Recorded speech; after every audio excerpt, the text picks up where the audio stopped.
ಓಂ ನಮಃ ಶಿವಾಯ್. ಭಾರತ್ ಮಾತಾ ಶಿವಶಕ್ತಿ ಅವತಾರ್ ಪಿತಾಶ್ರೀ ಬ್ರಹ್ಮ ಬಾಬಾರವರ ವಾಣಿ. ಓಂ. ಪಿತಾಶ್ರೀ ಶಿವತಂದೆಯ ನೆನಪಿದೆಯೇ?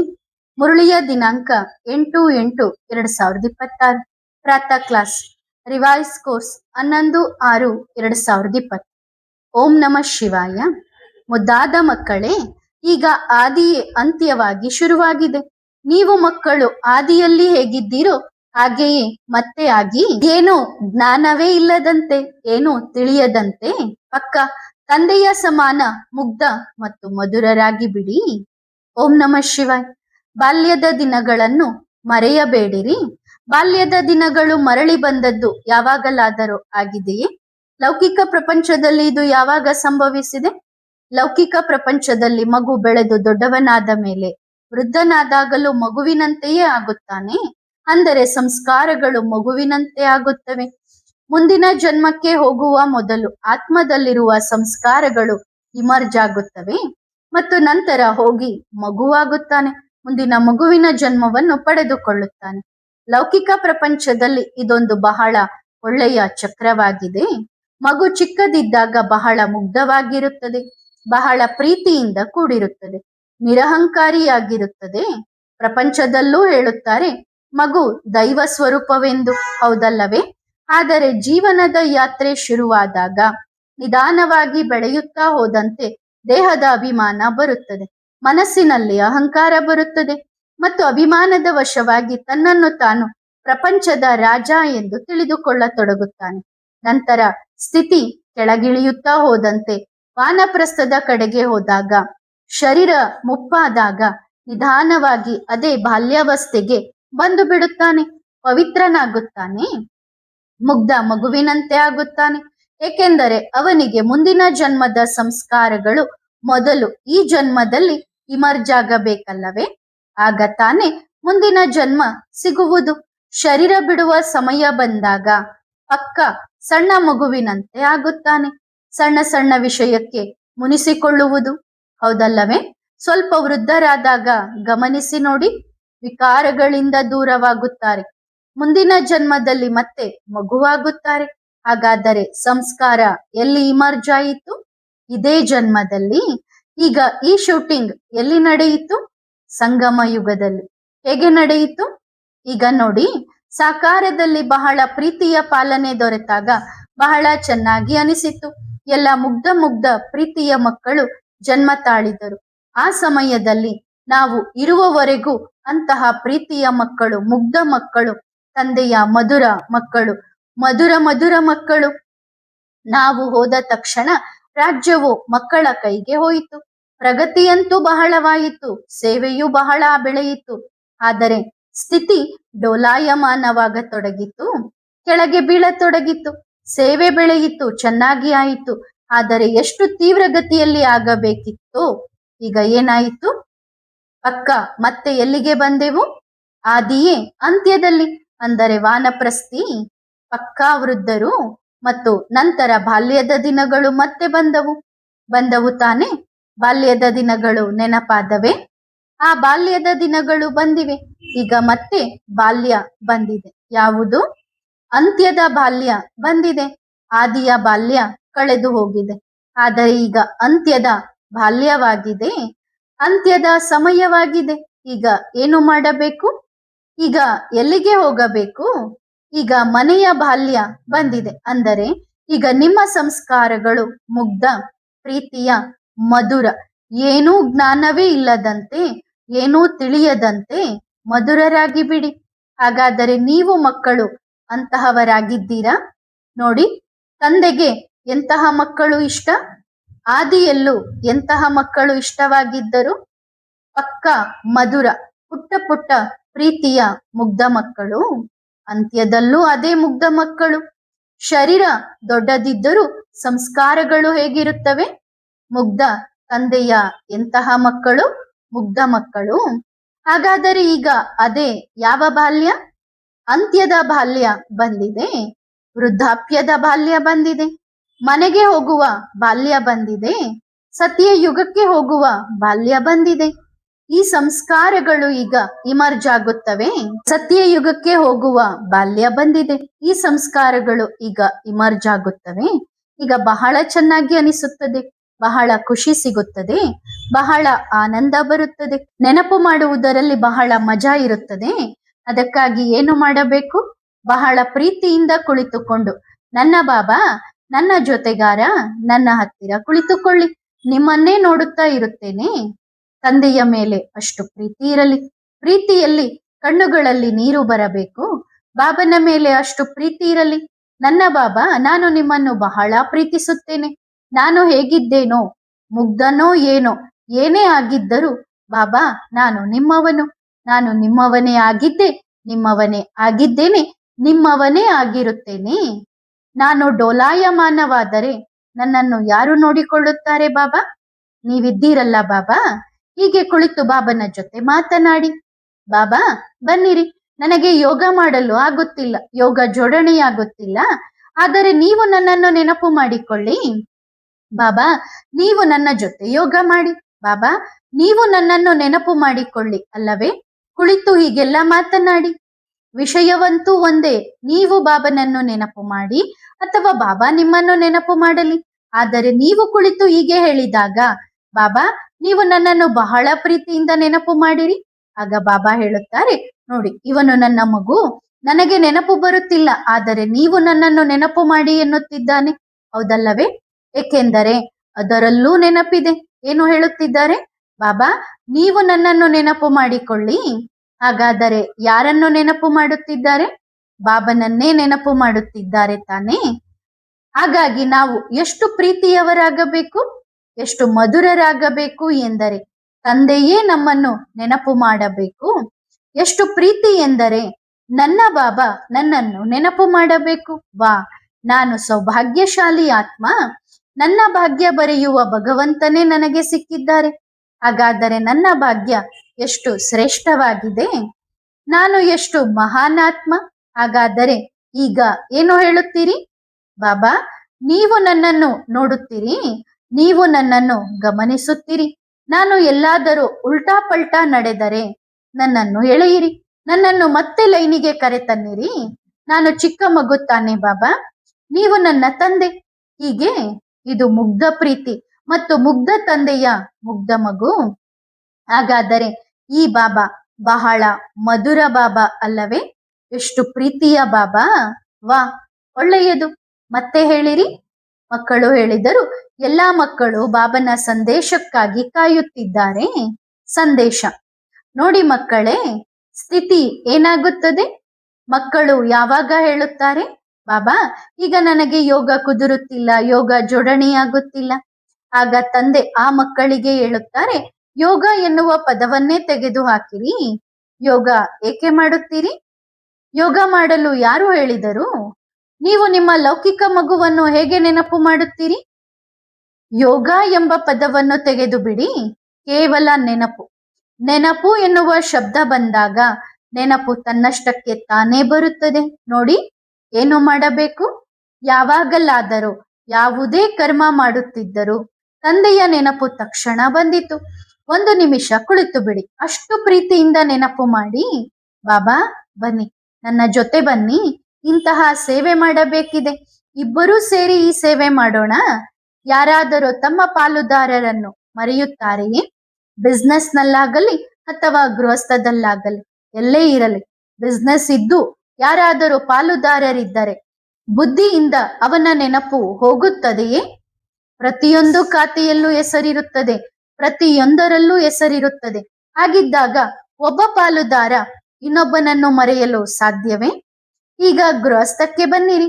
ಒಬ್ಬ ಲೌಕಿಕ ಪತಿ ಲೌಕಿಕ ಪತ್ನಿಯನ್ನು ಮರೆಯುತ್ತಾರೆಯೇ? ಕೆಲವೊಮ್ಮೆ ಪರಸ್ಪರ ಭಿನ್ನಾಭಿಪ್ರಾಯ ಬಂದರೂ, ಜಗಳವಾದರೂ ಮರೆಯುವುದಿಲ್ಲ ತಾನೆ? ಯಾರಾದರೂ ಯಾರನ್ನಾದರೂ ಬಿಟ್ಟು ಹೋಗಿದ್ದರೂ ಸಹ ಮರೆಯುವುದಿಲ್ಲ. ಹಾಗಂತೂ ಇನ್ನೂ ಹೆಚ್ಚು ನೆನಪು ಮಾಡುತ್ತಾರೆ. ಹಾಗಾಗಿ ಬಾಬಾ ಮಕ್ಕಳಿಗೆ ಹೇಳಲು ಬಯಸುತ್ತಾರೆ, ಯಾರು ನಿಮಗೆ ದುಃಖ ಕೊಡುತ್ತಾರೋ ಅವರನ್ನು ಎಷ್ಟು ನೆನಪು ಮಾಡುತ್ತೀರಿ? ಆದರೆ ಯಾವ ತಂದೆ ನಿಮ್ಮನ್ನು ಅಷ್ಟು ಪ್ರೀತಿಸುತ್ತಾರೋ, ಸುಖ ಕೊಡುತ್ತಾರೋ, ಆ ತಂದೆಯನ್ನು ಮರೆತು ಬಿಡುತ್ತೀರಿ. ಅಂದರೆ ತಂದೆಯನ್ನು ನಿಮ್ಮ ಪಾಲುದಾರನನ್ನಾಗಿ ಮಾಡಿಕೊಂಡಿಲ್ಲ. ಮರೆಯುವುದು ಅಂದರೆ ಏನು? ತಂದೆಯನ್ನು ನೀವು ಇದುವರೆಗೂ ನಿಮ್ಮ ಹೃದಯದವನನ್ನಾಗಿ ಮಾಡಿಕೊಂಡಿಲ್ಲ ಎನ್ನುವುದು ಸಾಬೀತಾಗುತ್ತಿದೆ. ತಂದೆಗೆ ಏನು ಬೇಕು? ಹೃದಯ. ಹೃದಯ ರಾಮನಿಗೆ ದೊಡ್ಡ ಹೃದಯದ, ವಿಶಾಲ ಹೃದಯದ ಮಕ್ಕಳು ಬೇಕು. ಸಣ್ಣ ಹೃದಯದವರನ್ನು ಏನು ಮಾಡುವುದು? ಏಕೆಂದರೆ ಅವರ ಹೃದಯ ಚಿಕ್ಕದಾಗಿರುತ್ತದೆ. ಅದು ಮೊದಲೇ ಎಲ್ಲೋ ಬೇರೆ ಕಡೆ ಅಂಟಿಕೊಂಡಿರುತ್ತದೆ. ಹಾಗಾದರೆ ನನ್ನ ಜೊತೆ ಹೇಗೆ ಅಂಟಿಕೊಳ್ಳುತ್ತಾರೆ? ತಮ್ಮ ಬಾಬನ ಜೊತೆ ಹೇಗೆ ಅಂಟಿಕೊಳ್ಳುತ್ತಾರೆ? ನಮಗೆ ಎಂತಹ ಹೃದಯದವರು ಬೇಕು? ದೊಡ್ಡ ಹೃದಯದವರು. ಏಕೆಂದರೆ ತಂದೆ ಸಾಗರವಾಗಿದ್ದಾರೆ ಮತ್ತು ಹೃದಯದಲ್ಲಿ ಫೋಟೋ ಇರಬೇಕು. ಒಂದು ನನ್ನ ಬಾಬನದ್ದು. ಆದರೆ ಎಲ್ಲೆಲ್ಲಿ ಮಕ್ಕಳ ಹೃದಯದಲ್ಲಿ ನೋಡುತ್ತೇವೆ, ಅನೇಕರ ಫೋಟೋಗಳು ಅಲ್ಲಿ ಅಡಗಿವೆ. ಬಾಬಾ ಎಲ್ಲೋ ಹಿಂದೆ ಇರುತ್ತಾರೆ, ಫೋಟೋದ ಹಿಂದೆ. ಬಾಬಾ ಎಲ್ಲರ ಹೃದಯದಲ್ಲಿ ಒಂದು ಸುತ್ತು ಹಾಕುತ್ತಾರೆ, ನೋಡುತ್ತಾರೆ. ಮಕ್ಕಳು ಬಾಯಿಂದ ಬಾಬಾ ಬಾಬಾ ಎನ್ನುತ್ತಾರೆ ಮತ್ತು ಹೃದಯದಲ್ಲಿ ಬೇರೆ ಯಾರನ್ನೋ ಕೂರಿಸಿಕೊಂಡಿದ್ದಾರೆ.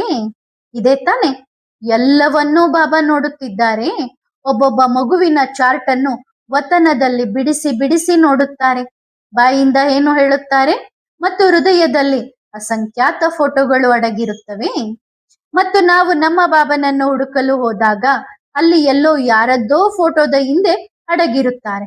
ಮತ್ತು ದುಃಖವಾದಾಗ, ಅಂದ್ರೆ ಅವರಿಗೆ ದುಃಖ ಆದಾಗ, ಆ ಮನಸ್ಸಿನಲ್ಲಿ ಯಾರ್ದೋ ಹಿಂದ್ಗಡೆಗಿರೋ ಆ ಫೋಟೋ ಮುಂದೆ ಬರುತ್ತದೆ. ಮತ್ತು ಸುಖ ಬಂದಾಗ ಏನಾಗುತ್ತದೆ? ಬಾಬನನ್ನ ಮರೆತು ಬೇರೆ ಎಲ್ಲರ ಫೋಟೋಗಳು ಹೊರ ಬರುತ್ತವೆ. ಈ ಫೋಟೋ, ಹೌದು ನಾನು ಇವರನ್ನು ಮರೆತಿದ್ದೆ, ಇವರನ್ನು ಮರೆತಿದ್ದೆ, ಇವರನ್ನು ನೆನಪು ಮಾಡೋಣ ಎಂದು ಬೇರೆ ಬೇರೆಯವರನ್ನ ನೆನಪು ಮಾಡಿಕೊಳ್ಳುತ್ತಾರೆ. ಆದರೆ ಅದೇ ದುಃಖದಲ್ಲಿ ಕೇವಲ ಒಬ್ಬ ನನ್ನ ಬಾಬಾ ಮಾತ್ರ ನೆನಪಾಗುತ್ತಾರೆ. ಆದರೆ ತಂದೆ ಆದರೂ ಏನು ಹೇಳುತ್ತಾರೆ? ಮಕ್ಕಳು ಸುಖವಾಗಿರಲಿ, ಸಮೃದ್ಧವಾಗಿರಲಿ, ಶಾಂತವಾಗಿರಲಿ, ಪ್ರೀತಿಯಿಂದ ಇರಲಿ. ಬಾಬಾ ಸುಖವಂತೂ ಕೊಟ್ಟೆ ಕೊಡುತ್ತಾರೆ. ಅದರ ನಂತರವೂ ಬಾಬಾ ಇದನ್ನೇ ಹೇಳುತ್ತಾರೆ, ಮಕ್ಕಳು ಸುಖವಾಗಿರಲಿ, ನಿರೋಗಿಯಾಗಿರಲಿ. ಏಕೆಂದರೆ ತಂದೆಯಲ್ಲವೇ? ತಂದೆ ಎಂದಾದರೂ ಸ್ವಾರ್ಥಿಯಾಗಲು ಸಾಧ್ಯವೇ?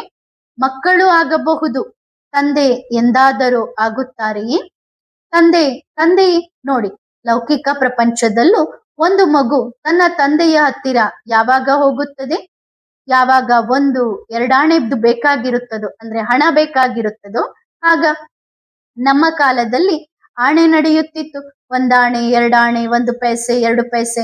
ಯಾವಾಗ 1-2 ಆಣೆ ಬೇಕಾಗಿರುತ್ತದೋ, ಬಾಬಾ ಹಣ ಕೊಡಿ, ಆಗ ತಂದೆಯ ನೆನಪು ಬರುತ್ತಿತ್ತು. ಮತ್ತು ಹಣ ಸಿಕ್ಕ ತಕ್ಷಣ ಬನ್ನಿ ಗೆಳೆಯರ ಜೊತೆ ಸುತ್ತಾಡಲು ಹೋಗೋಣ ಎಂದು ಆ ಹಣವನ್ನೆಲ್ಲ ಖರ್ಚು ಮಾಡಿ ಬರುತ್ತಾರೆ. ಹೌದಲ್ಲವೇ? ಈಗ ಹಣ ಸಿಕ್ಕಿತ್ತು, ಈಗ ಬಹಳ ಮಜಾದಲ್ಲಿದ್ದಾರೆ, ಸುಖದಲ್ಲಿದ್ದಾರೆ. ಜೇಬಿನಲ್ಲಿ 1-2 ಆಣೆ ಇದೆ, ಸುತ್ತಾಡಿ. ಖರ್ಚಾದ ಮೇಲೆ ಬಾಬಾ ಖಾಲಿ ಆಯಿತು, ಮುಗಿದು ಹೋಯಿತು, ಕೊಡಿ ಅಲ್ಲವೇ? ಮಕ್ಕಳ ಇಂತಹ ಸಿಸ್ಟಮ್ ನೋಡಿ ನಗು ಕೂಡ ಬರುತ್ತದೆ. ಇವತ್ತಿನ ಪ್ರಪಂಚದಲ್ಲಿ ಮಕ್ಕಳನ್ನು ನೋಡುತ್ತೇವೆ. ಮಕ್ಕಳು ಎಂತೆಂಥವರು ಇರುತ್ತಾರೆ. ಈ ಇಡೀ ವಿಶ್ವದಲ್ಲಿ ಒಬ್ಬ ನಮ್ಮ ತಂದೆ ಮಾತ್ರ ಯಾವುದೇ ಸ್ವಾರ್ಥವಿಲ್ಲದೆ ಮಕ್ಕಳನ್ನು ನೆನಪು ಮಾಡುತ್ತಾರೆ ಮತ್ತು ಆಸ್ತಿಯನ್ನು ಕೊಡುತ್ತಾರೆ. ಇಲ್ಲದಿದ್ದರೆ ನೀವು ಎಲ್ಲರನ್ನೂ ನೋಡಿ, ಅವರಿಗೇನು ಬೇಕು? ದೇವಸ್ಥಾನಕ್ಕೆ ಹೋದರೂ ಏನು ಹೇಳುತ್ತಾರೆ? ಭಗವಂತ ಇಷ್ಟನ್ನು ಕೊಡು, ದೊಡ್ಡ ಗಾಡಿ ಕೊಡು, ಸ್ವಲ್ಪ ಹಣ ಕೊಡು, ಸ್ವಲ್ಪ ಸಂಪತ್ತು ಕೊಡು. ಪ್ರೀತಿಯಂತೂ ಮಾಡುವುದಿಲ್ಲ. ಯಾರಾದರೂ ಇವತ್ತಿನವರೆಗೂ ಹೇಳಿದ್ದಾರೆಯೇ, ಬಾಬಾ ನನಗೆ ಕೇವಲ ನೀವು ಬೇಕು ಮತ್ತು ನನಗೆ ಬೇರೇನೂ ಬೇಡ ಎಂದು? ಅನೇಕ ಮಕ್ಕಳು ಹೇಳುತ್ತಾರೆ, ಬಾಬಾ ನಾವು ಹೇಳುತ್ತೇವೆ ನಮಗೆ ನೀವು ಬೇಕು ಎಂದು. ಆದರೆ ಇಲ್ಲ, ಎಲ್ಲವೂ ಸಂಪನ್ನವಾಗಿದೆ, ಭರ್ಪೂರಾಗಿದೆ ಎಂದಾಗ ಬಾಬಾ ನೀವು ಬೇಕು ಎನ್ನುತ್ತಾರೆ. ಆದರೆ ಯಾವಾಗ ಏನೂ ಇರುವುದಿಲ್ಲವೋ ಅಂತಹ ಶಬ್ದ ಹೇಳಿದಾಗ ಆಗ ಬಾಬಾ ಹೇಳಲಿ, ಬಾಬಾ ನನಗೆ ಕೇವಲ ನೀವು ಬೇಕು, ನಿಮ್ಮನ್ನು ಬಿಟ್ಟು ಬೇರೇನೂ ಬೇಡ ಎಂದು. ಆಗ ಒಳ್ಳೆಯ ಪುರುಷಾರ್ಥಿ ಎಂದು ಒಪ್ಪಿಕೊಳ್ಳುತ್ತೇವೆ. ಅಂದ್ರೆ ನಿಮ್ಮ ಹತ್ರ ಏನೂ ಇಲ್ಲ, ಆಗ್ಲೂ ಕೂಡ ಬಾಬಾನೇ ಬೇಕು ಅಂತ ಹೇಳ್ರಿ, ಅವಾಗ ನೀವು ಪುರುಷಾರ್ಥಿ ಅಂತ ಒಪ್ಕೊಳ್ತೀನಿ. ಪ್ರತಿಯೊಂದರಿಂದ ಸಂಪನ್ನರಾಗಿದ್ದಾಗ ಯಾರಾದರೂ ಹೇಳುತ್ತಾರೆ, ಎಲ್ಲಾನು ಇದ್ದಾಗ ಬಾಬಾ ಬೇಕು ಅಂತ ಹೇಳೋದು ಅದೇನ್ ದೊಡ್ಡದಲ್ಲ. ನನ್ನ ಹತ್ರ ಏನೂ ಇಲ್ಲದೆ ಇದ್ದಾಗ ನನಗ್ ಬಾಬಾ ಬೇಕು ಅಂತ ಹೇಳ್ರಿ, ಒಳ್ಳೆಯದು. ಕನ್ನಡಿಯ ಮೇಲೆ ಧೂಳು ಬರುತ್ತದೆ, ಮಸುಕಾಗುತ್ತದೆ. ಆದರೆ ಶರೀರದಿಂದ ಬೇರೆಯಾದ ತಕ್ಷಣ ಕನ್ನಡಿ ಪಕ್ಕ ಸ್ವಚ್ಛವಾಗಿ ಬಿಡುತ್ತದೆ. ವತನದಲ್ಲಿ ಎಲ್ಲರ ಲೆಕ್ಕಾಚಾರ ನೋಡುವುದರಲ್ಲಿ ಬಹಳ ಮಜಾ ಬರುತ್ತದೆ, ಬಹಳ ಚೆನ್ನಾಗಿಯೂ ಅನಿಸುತ್ತದೆ. ಆದರೆ ಬಹಳ ದುಃಖವೂ ಆಗುತ್ತದೆ. ದುಃಖ ಎಂದರೆ ಆ ರೀತಿಯ ದುಃಖವಲ್ಲ.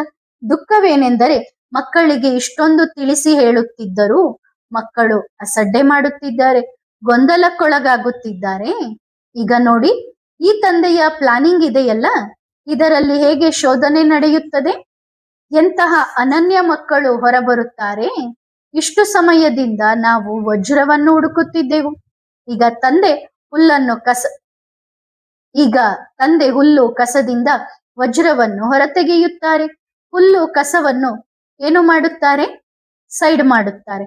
ಈಗ ಒಂದು ಸಣ್ಣ ಡಬ್ಬಿಯಲ್ಲಿ ಸ್ವಲ್ಪ ಹುಲ್ಲು ಹಾಕಿ ಅದರ ಮೇಲೆ ವಜ್ರವನ್ನು ಇಟ್ಟಾಗ ಅದು ಬಹಳ ಸುಂದರವಾಗಿ ಕಾಣುತ್ತದೆ. ಆ ವಜ್ರದ ಕಾರಣದಿಂದ ಆ ಹುಲ್ಲಿಗೂ ಬೆಲೆ ಬರುತ್ತದೆ ಮತ್ತು ಡಬ್ಬಿಗೂ ಬೆಲೆ ಬರುತ್ತದೆ, ಹೌದಲ್ಲವೇ? ಬಹಳ ಸುಂದರವಾದ ಡಬ್ಬಿಯಲ್ಲಿ ಸ್ವಲ್ಪ ಹುಲ್ಲು ಕಸ ಹಾಕಿ ಅದರ ಮೇಲೆ ವಜ್ರವನ್ನು ಇಟ್ಟಾಗ ಆ ಹುಲ್ಲಿಗೂ ಬಹಳ ಬೆಲೆ ಬರುತ್ತದೆ. ಆದರೆ ಬೆಲೆ ಅಲ್ಲಿಯವರೆಗೆ ಮಾತ್ರ ಇರುತ್ತದೆ. ಎಲ್ಲಿಯವರೆಗೆ? ಆ ಡಬ್ಬಿಯಲ್ಲಿ ಆ ಹುಲ್ಲಿನ ಮೇಲೆ ವಜ್ರ ಇರುವವರೆಗೆ ಅದಕ್ಕೆ ಬೆಲೆ ಇರುತ್ತದೆ. ಡಬ್ಬಿಯಿಂದ ವಜ್ರವನ್ನು ಹೊರತೆಗೆದ ತಕ್ಷಣ ಡಬ್ಬಿಯೂ ಕೆಲಸಕ್ಕೆ ಬರುವುದಿಲ್ಲ, ಹುಲ್ಲು ಕಸ ಕಡ್ಡಿಯೂ ಕೆಲಸಕ್ಕೆ ಬರುವುದಿಲ್ಲ. ಆದರೆ ಹುಲ್ಲು ಕಸ ಏನು ಯೋಚಿಸುತ್ತದೆ? ನನ್ನ ಬೆಲೆ ಕೋಟಿಗಟ್ಟಲೆ ಇದೆ ಎಂದು. ಆದರೆ ಅದಕ್ಕೆ ಗೊತ್ತಿಲ್ಲ ನಿಮ್ಮ ಬೆಲೆ ವಜ್ರ ಇರುವವರೆಗಷ್ಟೇ ಎಂದು. ಹಾಗಾಗಿ ವಜ್ರವನ್ನು ಹೊರತೆಗೆದರು. ವಜ್ರ ಹೊರ ಬಂದು ಹೀರೋ ಆಯಿತು. ಈ ಇಡೀ ವಿಶ್ವದ ಮುಖ್ಯ ನಟ, ನಿರ್ದೇಶಕ, ಪಾತ್ರಧಾರಿಯಾಯಿತು. ಆದರೆ ಈಗ ಆ ವಜ್ರವು ಅನೇಕ ಹೀರೋಗಳನ್ನು ಹೊರತೆಗೆಯುತ್ತದೆ. ಅದಕ್ಕಾಗಿಯೇ ಬಾಬನನ್ನು ಹೇಳುತ್ತಾರೆ, ಸ್ವಯಂಭು. ಯಾರು ಸ್ವಯಂ ಸಾಕ್ಷಾತ್ ರಚಿಸಿದ್ದಾರೋ, ಯಾರು ಸ್ವಯಂ ತನ್ನನ್ನು ತಾನು ರೂಪಿಸಿಕೊಳ್ಳುವವರೋ, ಯಾರು ಸ್ವಯಂ ಮೊಳಕೆಯೊಡೆದಿದ್ದಾರೋ, ಯಾವುದೇ ಬೀಜ ತನ್ನಷ್ಟಕ್ಕೆ ತಾನೇ ಮೊಳಕೆಯೊಡೆಯುವುದಿಲ್ಲ. ಆಗುತ್ತದೆಯೇ? ಒಬ್ಬ ಮನುಷ್ಯ ಅದನ್ನು ಭೂಮಿಯಲ್ಲಿ ಹಾಕುತ್ತಾನೆ, ಮಣ್ಣನ್ನು ಹದ ಮಾಡುತ್ತಾನೆ, ಆಗ ಅದು ಮೊಳಕೆಯೊಡೆಯುತ್ತದೆ. ಆದರೆ ನಮ್ಮ ಸ್ವಯಂಭು, ಯಾರು ಸ್ವಯಂ ತನ್ನನ್ನು ತಾನು ರೂಪಿಸಿಕೊಳ್ಳುತ್ತಾರೆ, ಯಾರು ಸ್ವಯಂ ತನ್ನನ್ನು ಸಿದ್ಧಪಡಿಸಿಕೊಳ್ಳುತ್ತಾರೆ, ಯಾರು ಈ ಪತಿತ ಸೃಷ್ಟಿಯಲ್ಲಿ ತಮ್ಮ ಮಕ್ಕಳಿಗಾಗಿ ಸ್ವತಃ ಈ ಭೂಮಿ ಮೇಲೆ ಅವತರಿಸುತ್ತಾರೆ, ಆ ಸ್ವಯಂಭುಗೆ ಏನಾದರೂ ಅಸಾಧ್ಯ ಇದೆಯೇ? ಇಲ್ಲ ತಾನೆ? ಅಷ್ಟೇ. ಅನೇಕ ಮಕ್ಕಳು ಯೋಚಿಸುತ್ತಾರೆ, ನಾವು ತಂದೆಯನ್ನು ಪ್ರತ್ಯಕ್ಷ ಮಾಡುತ್ತೇವೆ ಎಂದು. ಬಹಳ ಒಳ್ಳೆಯದನ್ನೇ ಯೋಚಿಸುತ್ತಾರೆ, ಅವರನ್ನು ತಪ್ಪು ಎಂದು ಹೇಳುವುದಿಲ್ಲ. ಆದರೆ ಒಂದು ರಹಸ್ಯದ ಮಾತು ಹೇಳಲೆ? ತಂದೆ ಹೇಳುತ್ತಾರೆ, ತಂದೆಯೇ ನಿಮ್ಮನ್ನು ಪ್ರತ್ಯಕ್ಷ ಮಾಡುತ್ತಿದ್ದಾರೆ. ಆ ಸ್ವಯಂಭೂವನ್ನು, ಸರ್ವಶಕ್ತಿವಂತ ಪರಮಾತ್ಮನನ್ನು ಪ್ರತ್ಯಕ್ಷ ಮಾಡುವ ಧೈರ್ಯ ನಮಗಿದೆಯೇ? ಇದೆಯೇ? ಇಲ್ಲ. ಅವರು ಯಾವಾಗ ಬಯಸುತ್ತಾರೋ ಆಗ ತನ್ನಷ್ಟಕ್ಕೆ ತಾನೇ ಇಡೀ ವಿಶ್ವದ ಮುಂದೆ ಬರುತ್ತಾರೆ. ಇಷ್ಟು ವರ್ಷಗಳನ್ನು ಕಳೆದಿದ್ದೇವೆ.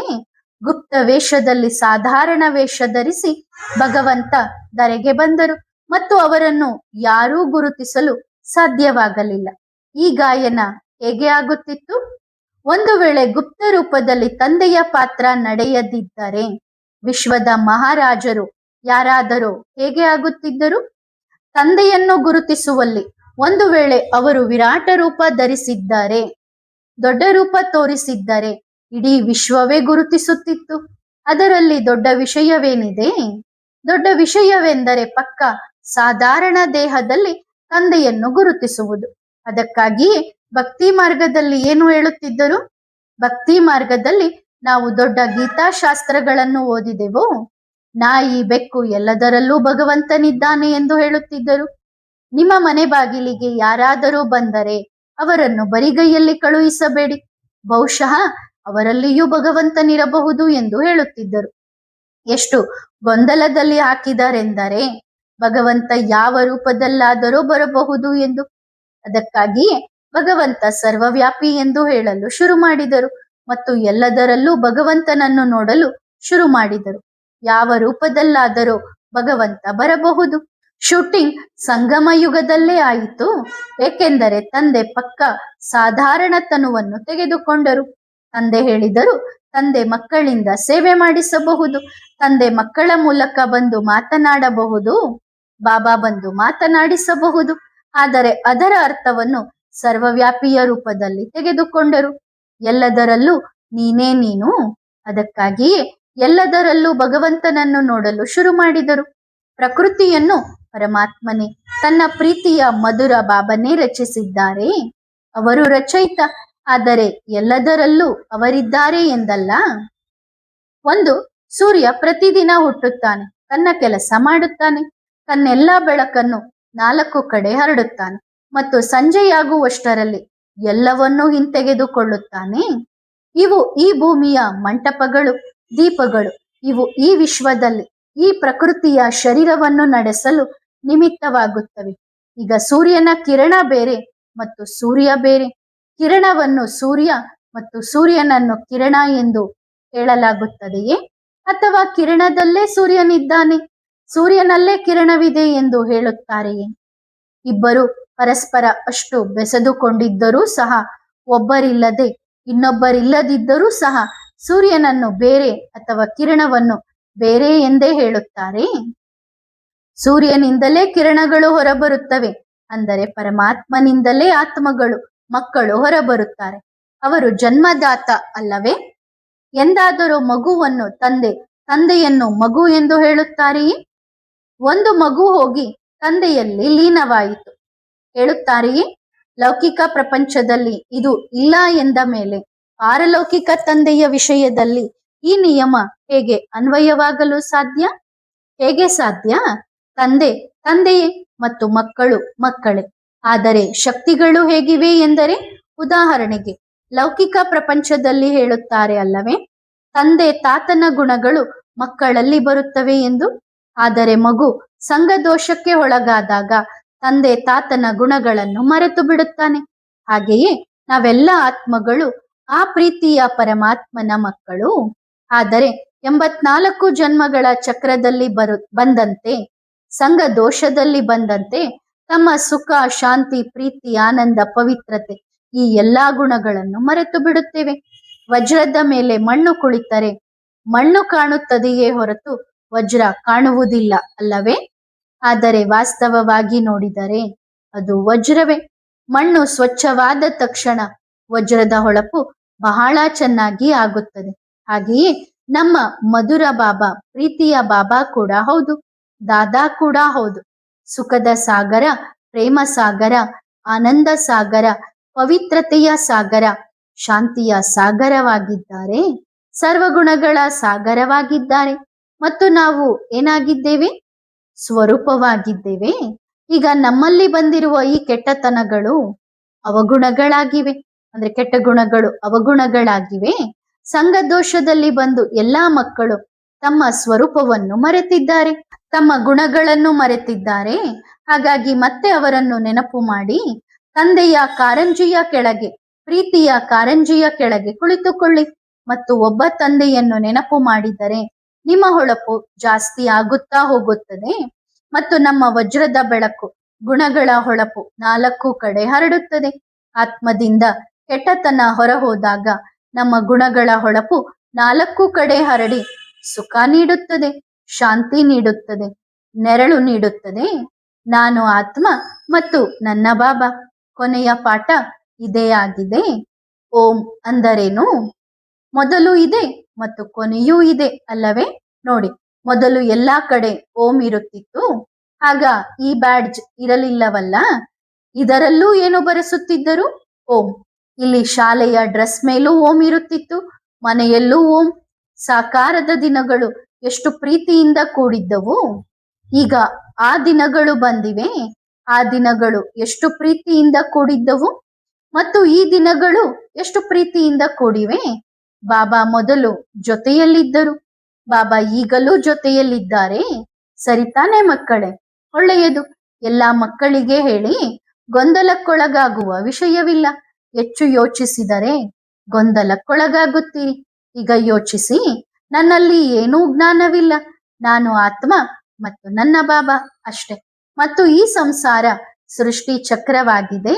ಈಗ ನಾನು ಸತ್ಯಯುಗಕ್ಕೆ ಹೋಗಬೇಕು. ನಾನು ಫರಿಸ್ತಾ ಆಗಬೇಕು. ಪರಮಧಾಮದಲ್ಲಿ ಬಿಂದುವಾಗಿ ಅಂಟಿಕೊಳ್ಳಬೇಕು. ಪರಮಧಾಮದಿಂದ ಸತ್ಯಯುಗಕ್ಕೆ ದೇವತೆಯಾಗಿ ಬರಬೇಕು. ಇಷ್ಟು ಜ್ಞಾನ ಸಾಕು. ಹೆಚ್ಚು ಜ್ಞಾನದ ವಿಸ್ತಾರಕ್ಕೆ ಹೋಗಬೇಡಿ. ವಿಸ್ತಾರವಂತೂ ಬಹಳವಾಯಿತು. ಇವತ್ತಿನವರೆಗೂ ಬಾಬಾ ವಿಸ್ತಾರವನ್ನೇ ಮಾಡಿದ್ದಾರಲ್ಲ. ಮಧುಬನದಲ್ಲಿ ಎಲ್ಲಾ ಜ್ಞಾನದ ವಿಸ್ತಾರವಾಯಿತು. ಈಗ ಎಲ್ಲಾ ಜ್ಞಾನವನ್ನು ಸಾರಾಂಶಗೊಳಿಸಬೇಕು. ವಜ್ರವನ್ನು ಎತ್ತಿಕೊಳ್ಳಬೇಕು. ಹೆಚ್ಚು ವಿಸ್ತಾರಕ್ಕೆ ಹೋದರೆ ಉದಾಸೀನತೆ ಬರುತ್ತದೆ, ಆಕಳಿಕೆ ಬರುತ್ತದೆ ಮತ್ತು ದಾಸರಾಗಿ ಬಿಡುತ್ತೀರಿ. ಎಲ್ಲಾ ಸ್ವರೂಪ, ಎಲ್ಲಾ ಜ್ಞಾನ ಇದೇ ಆಗಿದೆ. ನಾನು ಮತ್ತು ನನ್ನ ಬಾಬಾ ಅಷ್ಟೇ. ಇದೇ ಅತ್ಯಂತ ಶ್ರೇಷ್ಠ ಯೋಗ ಮತ್ತು ಇದೇ ನೆನಪು. ನಿಮ್ಮ ಪಾಲುದಾರರನ್ನು ಸದಾ ನೆನಪಿಟ್ಟುಕೊಳ್ಳಿ. ಅಂದ್ರೆ ನಿಮ್ಮ ಪಾರ್ಟ್ನರ್ ಅನ್ನ, ಫ್ರೆಂಡ್ ಅನ್ನ ಸದಾ ನೆನಪಿಟ್ಟುಕೊಳ್ಳಿ. ಎಂದಿಗೂ ಮರೆಯಬೇಡಿ. ನೆನಪಿಡಿ. ಆ ಪಾಲುದಾರರ ಬಗ್ಗೆ ಹೆಮ್ಮೆ ಪಡಿ. ನನ್ನ ಪಾಲುದಾರ ಯಾರು?